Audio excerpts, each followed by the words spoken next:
24 लाख बच्चों का भविष्य सवालों के कटघरे में है। बच्चे परेशान हैं कि अब आगे क्या। वहीं सियासत लोहे जैसी तप रही है। सियासी सवाल एक तरफ और देश भर में पेपर लीक को लेकर बवाल दूसरी तरफ। जी हां, नीट पेपर लीक का मामला गर्माता जा रहा है। इस मुद्दे पर सड़क से लेकर संसद तक बहस छिड़ी हुई है। संसद सत्र के 5वें दिन दोनों सदनों में नीट के मुद्दे पर विपक्षी नेताओं ने जमकर हंगामा भी किया। कांग्रेस सांसद राहुल गांधी से लेकर सपा मुखिया और सांसद अखिलेश यादव ने नीट का मुद्दा उठाते हुए बीजेपी सरकार पर निशाना साधा। सपा सांसद अखिलेश यादव ने कहा, परीक्षा से देश के 1.25 करोड़ लोगों की आशा और विश्वास को ठेस पहुंची है। ये भाजपा की सबसे बड़ी हार है कि उन्होंने देश को निराशा के अंधेरे में ढकेल दिया। वहीं अब सपा पार्टी की विधायक भी जब उद्घाटन समारोह में पहुंची तब उन्होंने नीट पेपर लीक को लेकर कई बड़ी बातें कही। सिराथू तहसील में अधिवक्ता शेड का उद्घाटन करने पहुंची समाजवादी पार्टी से सिराथू विधानसभा की विधायक doctor Pallavi Patel paper leak मामले को लेकर क्या कुछ बोलती है, देखे ये खास बातचीत। अपना दल कमेरावादी की राष्ट्रीय महासचिव डॉक्टर पल्लवी पटेल जी जो सिराथू से विधायक हैं, वो अधिवक्ता शेड का उद्घाटन करने सिराथू तहसील पहुंची हुई हैं। उनसे हम बातचीत करने की कोशिश करेंगे। मैम, सबसे पहले आपका टीवी 7 भारत में बहुत बहुत स्वागत है। जी, थैंक यू। आज आप सिराथू पहुंचे हैं अधिवक्ता शेड का उद्घाटन करने। अधिवक्ताओं के लिए भविष्य में और आप क्या सौगात देना चाहते हैं? देखिए, सिराथू तो मैं 2 साल 2.5 साल पहले पहुंच गई थी 2022 में।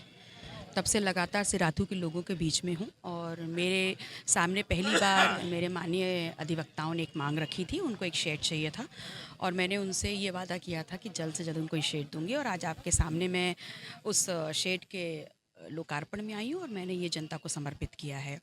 और आगे जो भी मेरे सामने मांग रखी गई है, मैं ये पूरा प्रयास करूँगी कि जल्द से जल्द उन मांगों को भी पूरा करते हुए इस क्षेत्र को और बेहतर कर सकूं। युवाओं के भविष्य के साथ खिलवाड़ हो रहा देश भर में। तमाम जो परीक्षाएं हुई हैं उनके पेपर लीक हुए हैं, इस पर आप क्या? देखिए, तमाम जो पेपर लीक हुए हैं उसमें आप सरकार की तरफ से देखते हैं, कभी आता है कि हम री एग्ज़ाम करा लेंगे, कभी आता है हम जांच करा लेंगे, दोषियों के प्रति कड़ी कार्रवाई होगी।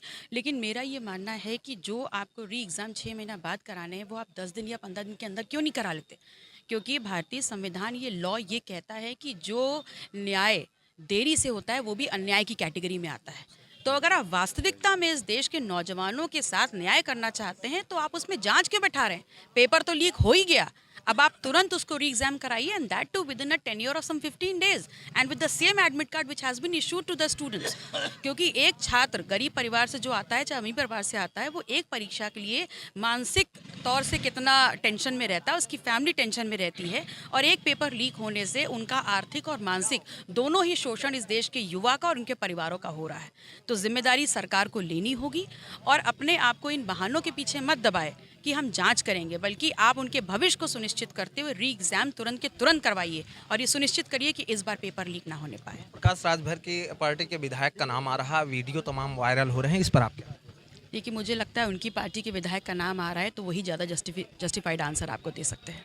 27 का क्या प्लान रहेगा? गठबंधन पीडीए से रहेगा या पीडीएम से? अभी 27 के लिए बहुत दूर है। अभी 24 की बात करिए, 24 में 6 महीना बकाया है, 24 में ही 6 महीने में दुनिया पलट जाएगी। बहुत बता। तो आप सुन रहे थे सिराथू विधायक पल्लवी पटेल को। इनका साफ तौर पे कहना है कि जिस तरीके से पेपर लीक हो रहा है उस पर सरकार को कड़ी से कड़ी कार्यवाही करनी चाहिए, जिससे पेपर लीक ना हो सके। टीवी 7 भारत के लिए कौशाम्बी से गजेंद्र कुमार मिश्र।